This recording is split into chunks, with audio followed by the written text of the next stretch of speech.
Magandang araw na muli mga boss. Ang problema ni customer, hirap na daw sa akyatin itong sasakyan niya. Ngayon daw, 5 na nga lang yung pasahero niya, nahihirapan pang humatak. Pag ganyan mga boss, dito muna ako nagpo-focus sa fuel filter. Pwede kasing grabe na yung dumi niyan, kaya hirap na siyang humatak. Sa pagtanggal naman ng fuel filter nito mga boss, kung ganitong klase yung sasakyan nyo, madali lang palitan yan. May dalawang socket wire yan sa sensor niya, hugutin mo lang yun tapos gumamit ka ng long nose o kaya plier para matanggal mo sa pagkakaipit ng clamp itong fuel hose. Tapos dito sa kabilang side, ganun din, may clamp din yan. Ililihis mo rin siya para matanggal sa pagkakaipit yung fuel hose nang sa ganun, matanggal mo itong fuel hose dito sa upper pump. Medyo masikip yung position dyan mga boss, pero kaya nyo yan.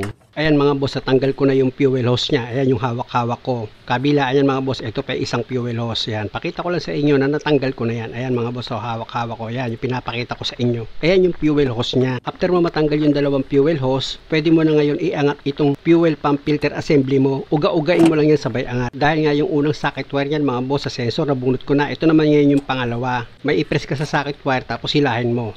At dahil sa natanggal ko na itong fuel pump filter assembly ni customer, ang una kong gagawin dyan mga boss, kung nakikita nyo, yung tinuturo ng daliri ko mga boss, arrow yan. Tapos sa lock ring niya, may arrow din. Iangat ko mga boss para makita nyo. Diba may arrow siya sa lock ring? Pati sa upper pump may arrow din yan, yung tinuro ko. Na kung makikita nyo yung tatlong arrow, tapat-tapat yan sila. Na ibig kong sabihin, pag inassemble mo yan, dapat tapat-tapat din sila. Luwagan ko muna itong lock ring niya. Sa pagpihit yan mga boss, pakaliwa lang, tapos isagad nyo yung thread. Nakita nyo yung daliri ko, yung hinlalaki. Yan yung gamitin yung pampersa. Medyo uga-ugain nyo, sabay angat dito sa upper pump. O, di ba? Tanggal na. Tapos pwede mo na ngayon tanggalin itong fuel filter. Wow! Kaya pala hirap pumatak eh, oh. Hirap pumatak, oh. O, di ba? Barado na. Nakita nyo mga boss, grabe yung dumi ng fuel filter ni customer. Yan lang ang pinalitan ko, naging okay na itong sasakyan niya. At ito na mga boss, yung bagong bili ni customer na fuel filter at yung luma na papalitan ko. Actually mga boss, si customer, tinuturuan ko na rin siya kung paano magpalit ng fuel filter dahil madali lang naman. Sabi ko nga kung hindi niya matandaan, panoorin niya itong video para gayahin niya na lang kung paano magpalit ng fuel filter. Yan tinanggal ko mga boss, yan yung o-ring niya or gasket. Papalitan mo yan dahil pag bumili ka ng bagong fuel filter, may kasama ng o-ring. Ayan mga boss, ikakabit ko na itong bagong o-ring niya. Sa pagkabit naman, napakadali lang, nakita nyo naman. Ipakita ko sa inyo yung lumang o-ring niya. Ayan mga boss, yung luma niya. At ito na mga boss, yung bagong fuel filter na nabili ni customer. Kung makikita nyo, nilagay ko na yan dito sa housing niya. Pero bago ko ilagay yung upper pump, yan tinuturo ng daliri ko mga boss, yan yung arrow niya dito sa housing. At kunin ko naman yung upper pump niya. Dito naman sa upper pump, may arrow din yan. Kung makikita nyo, yan tinuturo ng daliri ko. Pasensya na mga boss, nag-blur yung camera. Pero may arrow din dyan. Kaya ako itinuturo sa inyo yung arrow mga boss. Mahalaga yan na pag ipinatong mo na itong upper pump mo dito sa housing ng fuel pump filter assembly, dapat magkatapat yung arrow ng upper pump pati dito sa housing niya. Pag hindi kasi magkatapat yung arrow mga boss, magkakaproblema ka pag nilagay mo yung fuel hose.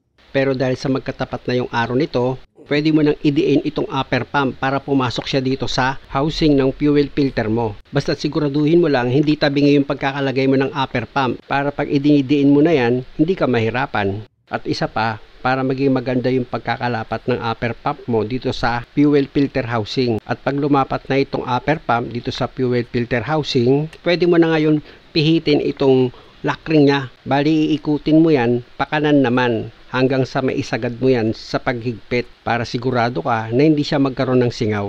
Pero punasan ko muna itong fuel pump filter assembly ni customer. Medyo madulas na siya mga boss eh. Para malaman nyo na nag-lock na itong lock ring sa pagpihit nyo, tutunog yan. Tapos yung tinuturo ng daliri ko, yan yung arrow sa lock ring. Dapat nakatapat yan sa upper pump sa arrow din. Tapos dito rin sa housing niya, ayan may arrow din yan, tapat silang tatlo. Yan na nga yung unang pinakita ko sa inyo before ko dinisassemble itong fuel pump filter ni customer. At ito namang hinawakan ng daliri ko mga boss, dito nyo ipapa-slide yan.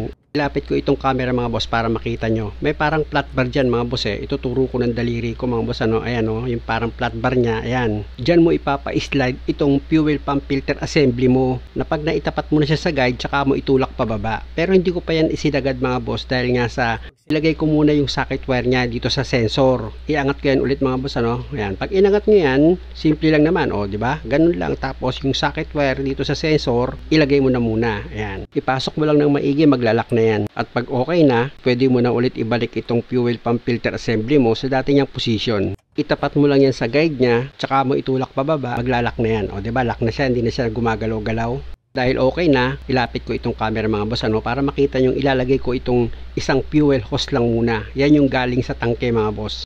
Kukonek ko na yan dito sa upper pump niya.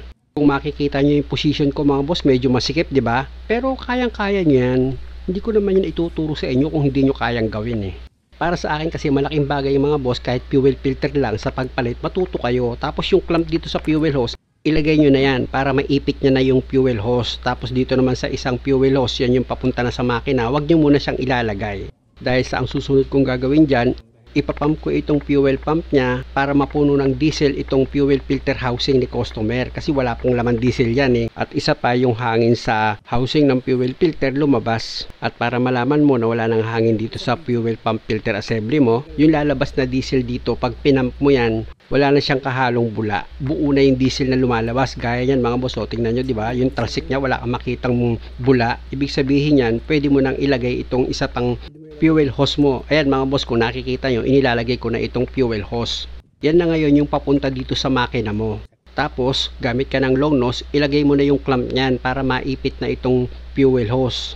At pag okay na, mahalaga pa rin na i-check mo yung clamp kung tama ba yung pagkakaipit ng fuel hose. Tapos, ipump mo ulit itong ibabaw ng fuel filter assembly mo. At pag okay naman, gana naman yung pump, pwede mo na ngayong punasan yung kumalat na diesel.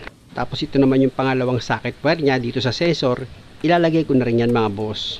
At dahil sa okay na ito mga boss, pwede nyo na ngayon i-start itong makina. Pero bago ko yan i-start, i-check ko muna kung naka-neutral. Maganda na kasi yung naninigurado ka bago mo i-start itong makina.